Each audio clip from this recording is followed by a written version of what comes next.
Thank you. Please be seated. And the Lord said to John, "Come forth, and you will receive eternal life." But John came fifth, and he received a toaster.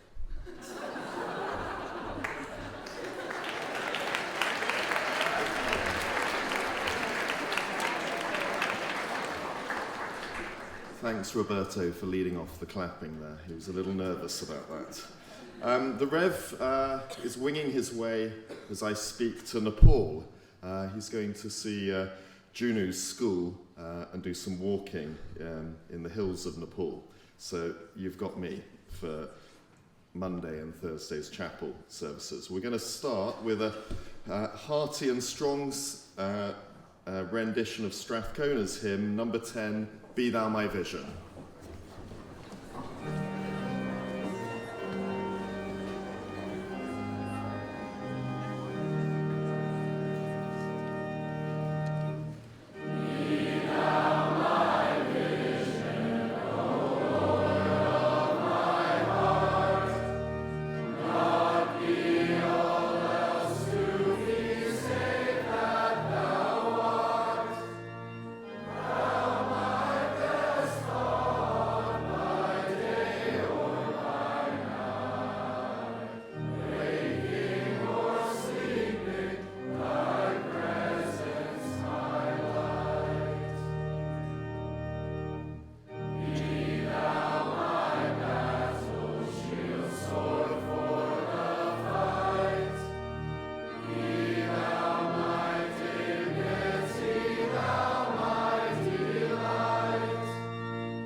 Please be seated. Tomorrow we have the Holocaust and Genocide Symposium for grades 10 to 12. We have a fantastic set of speakers, a historian, a Holocaust survivor, and a residential school survivor. In anticipation and in preparation for that, I'm going to invite Mr. Lupton up to give us a little introduction to tolerance.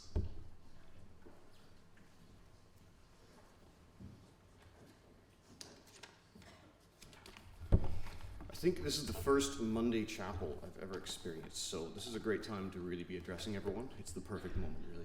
Everyone's most awake on Monday mornings, I gather. So I do want to thank you all for being here and mostly being awake, especially basketball and rugby players who've just been traveling all night. Greatly appreciate it. I'm always a little bit uncomfortable speaking in chapel. There's a fear of public speaking. Fear of public speaking, which is also known as glossophobia, actually affects 75% of people, which means that more people are afraid of public speaking than they are of like spiders and sharks and like AP Physics and like death as well. So more people are afraid of public speaking than they are of dying, which I think is really interesting. And then when you add a chapel into it, especially for someone who was raised outside the confines of the church, that really sort of ups the ante. Because the only time I ever think about God on a Monday morning is when I wake up and go, God, it's early. So having said that and exposing my relative heathenness to the crowd, I want to thank you for accepting me as I am here, because I actually really enjoy this space. And when I look into the crowd, I see Christians, but I also see Muslims, and I see Jews, and I see Buddhists, and I see Hindus, and I see a whole pile of people who don't really know what to make of any of this.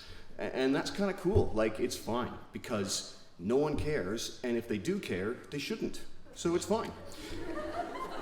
Because in the wise words of Macklemore, whatever God you believe in, we come from the same one. So hopefully that's the first and last time Macklemore is quoted in this chapel, but there it is. Actually, trying to dissect the nuances of religion isn't really why I'm here today. I do enough of that in my AP Euro class. I'm here to tell you actually about my dear old granny, who's possibly watching this on live stream in Liverpool right now. So you're up on a Monday morning at 8 a.m. to listen to me tell stories of an old lady from England you've never met. That's perfect. Well, a remarkable thing happened to me on August the 11th of 2007. I was somehow able to convince the woman of my dreams to marry me, and that's Mrs. Lepton. The fact that she is smarter, better looking, more likable, and kinder than me has never seemed to bother her. Although I will say it's getting a little bit old that every time we meet people, they're like, dude, you're batting way out of your league. And I'm like, I know. And they're like, no, seriously, man. It's actually getting a little hurtful, so please stop. However, I digress. The day we were married was remarkable for a variety of reasons, and one of the most powerful moments for me was when my grandma from Liverpool met Mrs. Lepton's grandma, or her Oma, from Cologne, Germany. I held my breath a little bit because, Germans and Brits and history and all that. Nowadays, when a German chats with a Brit, it's usually to correct their grammar or admonish them for the calamity that is Brexit. So I just want to say to all the Germans in the audience tonight, it's not my fault. You can blame the baby boomers. And that's just a good mantra for life. You can kind of blame the baby boomers for lots of things. It's really fun. But it was the generation that gave birth to the baby boomers, so my grandma and Mrs. Lepton's Oma, who actually had something really contentious to discuss, especially between Germans and Brits, and that's, of course, the Second World War. 2 summers ago, we went on a family holiday to Germany, and while we were there, we went to Hamburg to see our friends Ben and Kelly Cup, but also to catch up with Jeremy and Liza Fair, who were spending a couple of years there pretending to be German. Dein Deutsch sprechen ist nicht so gut, mein Freund. While we were there, we popped in to see my grandfather at the British War Cemetery at Ohlsdorf Park. He's buried there because on April the 30th of 1945, 1 week before the war ended, he was engaged in combat with the retreating German forces, and he was killed, leaving behind his brand new bride, my grandma, and 2 tiny children. My mother was 4.5 months old.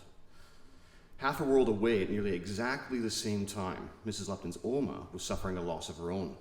The advancing Soviet forces were overrunning the Germans in the east, sending millions to Soviet POW camps. Many of those captured would never see Germany again, and Mrs. Lepton's grandfather was lucky. He made it after spending 6 years doing hard labor in a POW camp. However, the experience of being in one of those camps took its toll on him, and he was a broken man psychologically and physically. He died soon after returning. And so on our wedding day, I wondered what the reaction between these 2 old ladies would be as they began to chat to one another. They had both suffered tremendous losses at the other hand's team during the war. So for those of you who don't know, the British and the Americans and the Soviets were the spine of the Allies against Germany, who were the Axis. So what would they chat about? They were obviously so different. So just as an aside, with a show of hands maybe, how many of you were born outside of Vancouver Island? Wow, right? So you look around, and basically we're just a pack of migrants. We're just a pack of migrants and immigrants. Amongst the students, you represent more than 30 countries, from Canada to China, Mozambique to Mexico. And on staff, we have Canadians, French Canadians, Costa Ricans, and Albertans, and that's just Mr. Claassen. Our headmaster was born in England, has a French-Scottish name, married an African, and identifies as Norwegian.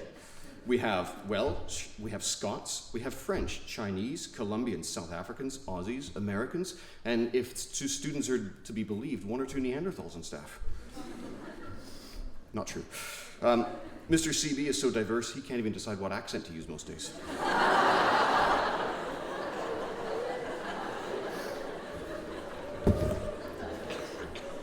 It's remarkable how different we all are. But are we? Because in the human body, there are about 100 trillion cells. And of those, 90% of that 100 trillion are not human cells. They're fungi, bacteria, microorganisms. So the thing that makes us human is not human at all. And if you could stop and feel what is happening in your body right now as you listen to this speech, there are 6 septillion things going on all at the same time. That's a 6 with 24 zeros behind it. And within 10 seconds, 100 times more things have happened in your body than all the stars and planets and asteroids in the known universe. And that is what we call life. So how different are we? We have about 20,000 genes in our genome, and about 16 of those will determine your race. Or as a percentage, that's 0.0008 of 1%. Now take a moment and think of any 2 people in the whole school, the most physically, socially different people you can imagine. And now take another moment and suppress your internal biases and realize that on a biological scientific level, they're basically not different at all. Black, white, red, yellow, brown, the same. The basketball star and the singer, the same. The trans person and the transphobic person, the same. The oppressor and the oppressed, the same. And yet despite this, how much evil has been committed in the world over this notion of biological difference? 800,000 people in Rwanda, over 1 million murdered in Armenia, 6 million in the Holocaust, residential schools. There's genocide happening today, South Sudan, Darfur, Myanmar, Congo, the list goes on. Tomorrow you're going to hear from someone who survived the Holocaust and from someone who endured Canadian residential schools. How do we fulfill our obligation to ensure that things like that never happen again? Well, by listening carefully, by engaging thoroughly tomorrow, and by learning intentionally, like I know you all will. And they're going to ask you tomorrow to fulfill that obligation of never again. But how? These events are so big, and we're so small comparatively. Well, the good news is that you're doing the most important part of it already. It's the moments where someone needs somewhere to sit in Marion Hall, and you shuffle over and make room for them. It's when you go into a class and you sit down with someone and you say, hey, I heard your friend's not doing so well. How are they feeling? Oh, good, I'm glad they're getting better. It's looking out for your housemate when they're trying to put together a snowfest ask, or that they're missing home, or for some reason they just can't quite get it together that week. It's when we sing together in chapel. I don't think you can sing together the way we do and actually continue to hate afterwards. It's connecting with people, real connection, not snap-tap streaks, but arms around shoulders, real human connections. So when I looked over on that cloudy day and watched my grandma speaking to Mrs. Lupton's Oma, I held my breath a little bit, and they spoke for a long time, with a translator, in fact. And at the end, they hugged one another. It was really amazing. They didn't know then that they would never see each other again. I asked my grandma sometime later what they spoke about, and she said it was the usual stuff, you know, weather, the wedding, kids, grandkids, great-grandkids, but also briefly about the war, about losing husbands and friends, and the bombs that rained down on them from each side. But mostly, they spoke about the wedding, about love, and about the beautiful future that lay out before all of us like a sunbeam breaking through the clouds. And so when I circle back to where I started, speaking to you on a Monday morning, I want to thank you deeply for listening to me, because as JFK said in 1961, our most basic common link is that we all inhabit this planet. We all breathe the same air, we all cherish our children's future, and we're all mortal. You're doing better than tolerating. You tolerate things you don't respect, like the neighbor's dog, you know? We're better. We're including, which is a more powerful because it exists only in moments of 100% acceptance and equality. And so if those 2 old ladies could put aside their differences, having been bombed by each other during the Second World War, we can too. If they can turn towards love and acceptance, so can we. And so can everyone else. But not everyone else does. So the challenge to you then is to take this spirit of inclusion that we foster in this school, that you practice every single day that you're here, and don't leave it on some dusty recess in the shelves of your mind. Take it out. We need to be the prophets of acceptance, teaching everyone we meet about our doctrines of respect, Do this, and you'll fulfill your obligation as citizens of the planet to combat the evils of the world. And in its place, you will craft the kind of world you want your children to grow up in. So when they say tomorrow, never again, you'll be able to know that at least in some small part, you're doing your bit. Thank you very much.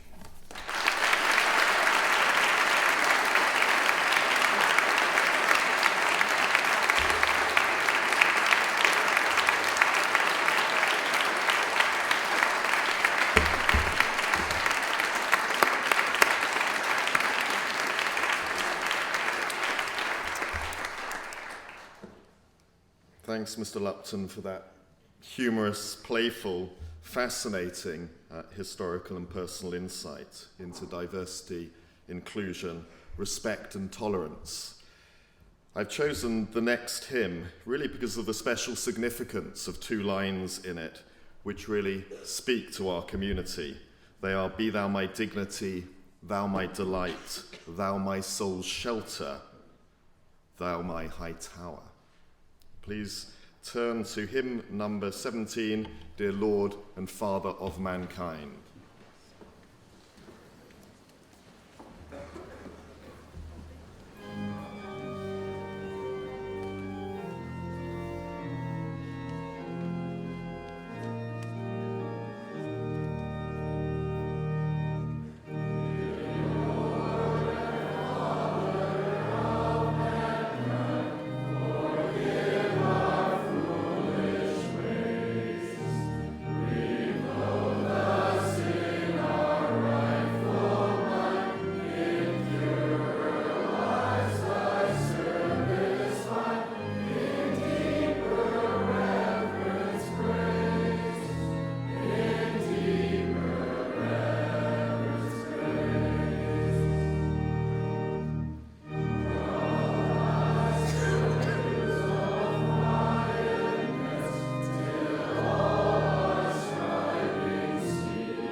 It's a beautiful morning. We've only got a few days left until the end of term. Let's finish strongly and in good hearts. Have a wonderful day.